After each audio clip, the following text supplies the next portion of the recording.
సుమన్ గురు education YouTube ఛానల్కి స్వాగతం. ఆంధ్రప్రదేశ్ రాష్ట్రంలో డిగ్రీ సెకండ్ సెమిస్టర్కు ప్రిపేర్ అవుతున్న స్టూడెంట్స్ని దృష్టిలో పెట్టుకొని మీకోసం ఈ నోట్స్ని ఇస్తున్నాను. మీ ప్రశ్నాపత్రం అనేది ఒకసారి మీరు చూడొచ్చు. మాదిరి ప్రశ్నాపత్రం BA, BSc, BCom semester 2 general Telugu మాదిరి ప్రశ్నాపత్రం అంటే సాహితీ కుసుమాలకు సంబంధించినటువంటి మోడల్ క్వశ్చన్ పేపర్ని కనుక పరిశీలన చేస్తే మీకు 3 గంటల వ్యవధిలో ఎగ్జామ్ అనేది ఉంటుంది. 70 మార్కులకి ఎగ్జామ్ అనేది ఉంటుంది. ఈ 70 మార్కుల్లో మొదటి విభాగంకి 20 మార్కులు ఉంటాయి. 8 ప్రశ్నలు ఇచ్చి అందులో ఏవైనా 5 ప్రశ్నలకి జవాబు రాయమని అడుగుతాడు. ఒక్కొక్క దానికి 4 మార్కులు చొప్పున 20 మార్కులకి ఈ మొదటి విభాగం ఉంటుంది. ఈ మొదటి విభాగంలో మొదటి ప్రశ్న క్రింది వాటిలో ఒక కవి పరిచయం రాయండి అని చెప్పి అడుగుతాడు. 2 కవి పరిచయాలు ఇస్తాడు. 2 కవి పరిచయాలు ఇచ్చి వాటిలో ఏదైనా ఒక కవి పరిచయం రాయమని చెప్పి అడుగుతాడు. మరి ఈ విధంగా ప్రశ్న వస్తే మీరు జవాబు రాయాలి కదా. అందుకోసం అని చెప్పి ఇంతకు ముందు వీడియోలో బమ్మెర పోతనకు సంబంధించిన నోట్స్ని మీకు నేను ఇచ్చాను. చూడని వారు ఉంటే ఈ వీడియో కింద డిస్క్రిప్షన్లో లింక్ ప్రొవైడ్ చేస్తున్నాను, చూడండి. అలాగే ఈ వీడియో చివరిలో ఎండ్ కార్డులు కూడా ఉంటుంది, చూడొచ్చు. ఇప్పుడు ఈ వీడియోలో మనం కంకటి పాపరాజు గురించి తెలుసుకుందాం.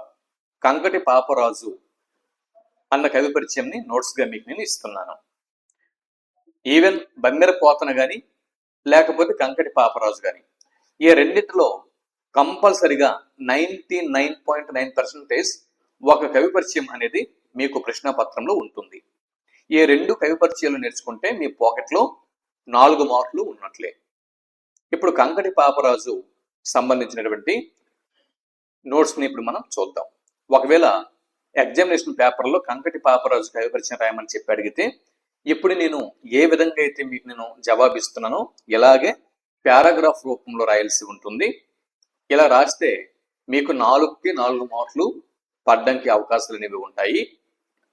మీకు ఫుల్ మార్క్స్ పడాలి అంటే అక్షర దోషాలు లేకుండా మంచి హ్యాండ్ రైటింగ్తో రాస్తే కంపల్సరీ 4కి 4 మార్కులు స్కోర్ చేయగలరు. జవాబు: నెల్లూరు ప్రాంతంలో జీవించిన ప్రసిద్ధ కవులలో. ఏ ప్రాంతం అండి? నెల్లూరు ప్రాంతం.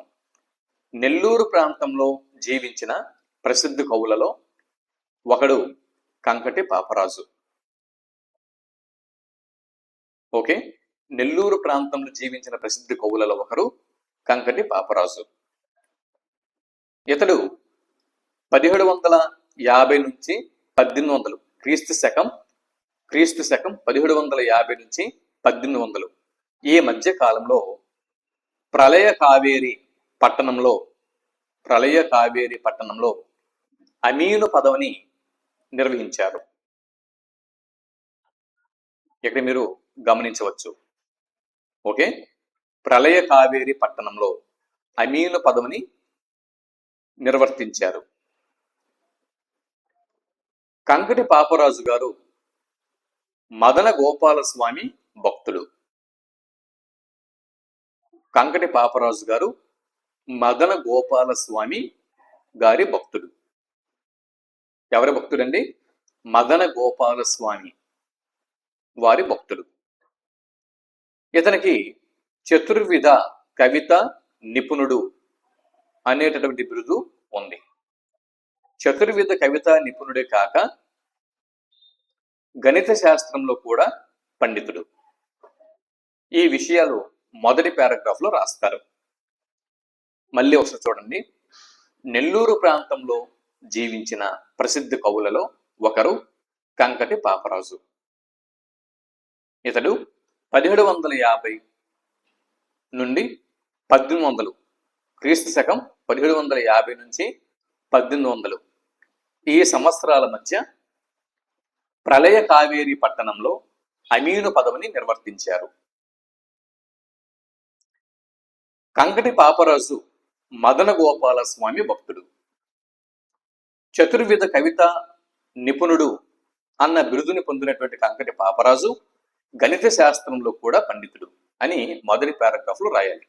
ఏ ప్రాంతం? నెల్లూరు ప్రాంతం. కాలం 18వ శతాబ్దం. ఏ పదవిని నిర్వర్తించాడు? అమీను పదవిని. ఎక్కడ? ప్రళయ కావేరి పట్టణంలో. ఎవరి భక్తుడు? మదన గోపాల స్వామి భక్తుడు. బిరుదేమిటి? చతుర్విధ కవితా నిపుణుడు. ఏ శాస్త్రంలో కూడా పండితుడు? గణిత శాస్త్రంలో కూడా పండితుడు. మొదటి పారాగ్రాఫ్ ని ఇప్పుడు పూర్తి చేశాం. ఈ విధంగా మొదటి పారాగ్రాఫ్ ని ఎగ్జామ్ లో ఇలా పూర్తి చేయాల్సి ఉంటుంది. ఇప్పుడు రెండవ పారాగ్రాఫ్ లోకి వెళ్దాం. పారాగ్రాఫ్ 2. రెండవ పారాగ్రాఫ్. కంకటి పాపరాజు ఒక యక్షగానంని రచించాడు.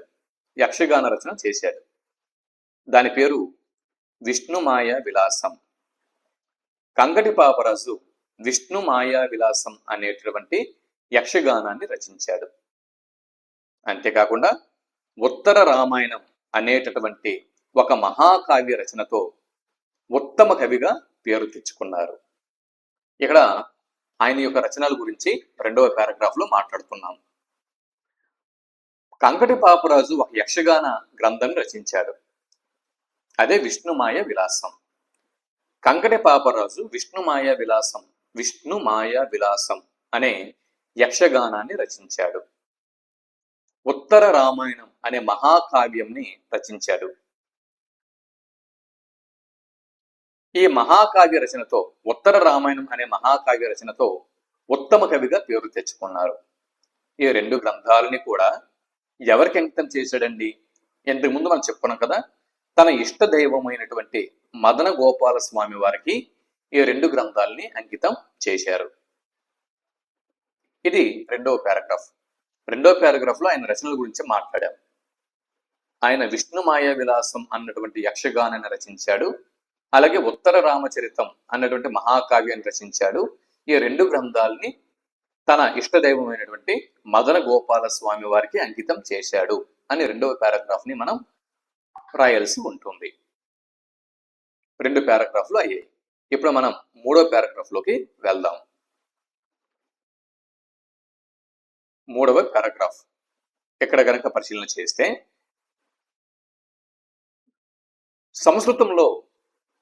సంస్కృత భాషలో వాల్మీకి మహర్షి రచించినటువంటి శ్రీమద్ రామాయణ మహాకావ్యంలోని ఉత్తరకాండ ఆధారంగా పాపరాజు ఈ ఉత్తర రామాయణం అన్నటువంటి కావ్యంని రచించాడు. ఈ విధంగా మూడో పారాగ్రాఫ్ ని ప్రారంభిస్తారు. సంస్కృతంలో వాల్మీకి మహర్షి రాసినటువంటి శ్రీమద్ రామాయణం మహాకావ్యంలోని ఉత్తరకాండ ఆధారంగా కంకటి పాపరాజు ఉత్తర రామాయణం కావ్యాన్ని రచించాడు. 13వ శతాబ్దంలో, ఏ శతాబ్దం అండి? 13వ శతాబ్దం. కంకటి పాపరాజు గారు 18వ శతాబ్దానికి చెందిన కవి. 13వ శతాబ్దంలో తిక్కన ఉత్తర రామాయణాన్ని సంక్షిప్తంగా రచించాడు. సంక్షిప్తంగా, నిర్వచనంగా రచించాడు. అందుకే తిక్కన గారి ఉత్తర రామాయణంని నిర్వచనోత్తర రామాయణం అని చెప్పి పేర్కొంటారు. కాబట్టి 13వ శతాబ్దంలో తిక్కన ఉత్తర రామాయణంని సంక్షిప్తంగా, నిర్వచనంగా రచించగా, కంకటి పాపరాజు మాత్రం దీనిని ప్రబంధ రీతిలో వివిధ వర్ణనలతో ఈ కావ్యంని విస్తరించి సర్వాంగ సుందరంగా 8 ఆశ్వాసములలో, ఎన్నండి 8 ఆశ్వాసములలో ఒక చంపూ కావ్యంగా రచించాడు. చంపూ కావ్యము అంటే పద్యము, దాని కింద గద్యము, అంటే పద్య గద్యాత్మకమైనటువంటి రచనను చంపూ కావ్యము అని చెప్పి పేర్కొంటారు. పద్య అంటే కేవలము పద్య గ్రంథము కాదు, కేవలము గద్య గ్రంథము కాదు. పద్య గద్యాలతో కూడినటువంటి గ్రంథంని చంపూ కావ్యం అని చెప్పి పేర్కొంటారు. ఈ విధంగా పద్య గద్యాత్మకంగా రచించాడు. మళ్ళీ చూడండి, 13వ శతాబ్దంలో తిక్కన ఉత్తర రామాయణాన్ని సంక్షిప్తంగా, నిర్వచనంగా రచించాడు. కాగా కంకటి పాపరాజు మాత్రం ప్రబంధ రీతిలో వివిధ వర్ణనలతో విస్తరించి చాలా అందంగా 8 ఆశ్వాసములలో ఒక చంపూ కావ్యంగా రచించాడు. చంపూ కావ్యం అంటే పద్య గద్యాత్మకమైనటువంటి గ్రంథం. కంకటి పాపరాజు శ్రీరాముని యొక్క పుణ్య చరిత్రను, శ్రీరామచంద్రమూర్తి యొక్క పుణ్య చరిత్రను ఎవరు ఎన్ని విధాలుగా రచించినా సరసంగానే ఉంటుంది అని భావించాడు. శ్రీరాముని యొక్క పుణ్య చరిత్రను ఎవరు ఎన్ని విధాలుగా రచించినా సరసంగానే ఉంటుందంట శ్రీరాముని యొక్క పుణ్య చరిత్ర అని ఈ విధంగా కంకటి పాపరాజు గారు భావించారు. పుణ్యకరమైనటువంటి రామ కథ ఐన్యము మాన్పదే ఎట్టి వారికి అని విశ్వసించిన కవి కంకటి పాపరాజు గారు. ఈ అంశాలు 3వ పారాగ్రాఫ్ లో రాస్తారు. మృదు పద విన్యాసం, అర్ధ సందర్భం. చూడండి, మృదువైనటువంటి పదాల విన్యాసం, అర్ధ సందర్భం, రస సంపద వంటి కవితా గుణాలు కలిగిన పాపరాజు కవిత్వం ఉత్తమ కవిత్వము అని కరుణశ్రీ జంధ్యాల పాపయ్య శాస్త్రి గారు వివరించారు. ఇవి కంకటి పాపరాజు కవి పరిచయంలోని ప్రధానమైనటువంటి అంశాలు. ఈ విధంగా రాస్తే మీకు అక్షర దోషాలు లేకుండా మంచి దస్తూరి ఉపయోగిస్తూ చక్కగా, అంటే పదానికి పదానికి మధ్య గ్యాపు, పంక్తికి పంక్తికి మధ్య గ్యాప్ ఇస్తూ చక్కగా రాస్తే గనక 4కి 4 మార్కులు వస్తాయి.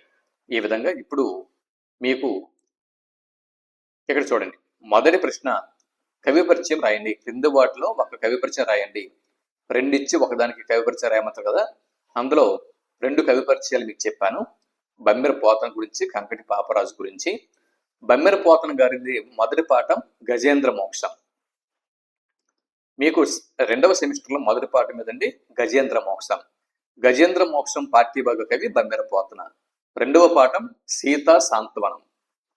సీతా సాంత్వనం పాఠ్యభాగ కవి కంకటి పాపరాజు. ఈ విధంగా 2 పాఠ్యాంశాల నుంచి 2 కవులను తీసుకొని ఈ 2 కవి పరిచయాలని మీకు అందించడం జరిగింది. ఓకే, వీటిని జాగ్రత్తగా మీరు ఎగ్జామ్కి వెళ్ళినంత వరకు చదువుకోండి. ఈ 2 కవి పరిచయాల నుంచి తప్పనిసరిగా ఒక కవి పరిచయం మీకు ఎగ్జామ్ హాల్లో వచ్చేస్తుంది. సెకండ్ సెమిస్టర్లో కంపల్సరిగా ఒకటి ఈ 2 వచ్చేస్తుంది. ఇంకొక కవి పరిచయం మీకు నేను చెప్పేస్తాను.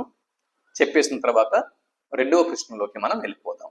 ఓకే, ఇలాగ మోడల్ పేపర్ని 70 మార్కుల మోడల్ పేపర్ని ప్రశ్నలు మరి జవాబుల రూపంలో మీకు నేను చెప్పేస్తాను.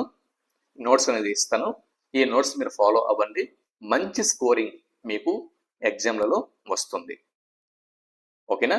ఇక్కడికి ఈ వీడియోని ముగిద్దాం. శుభం.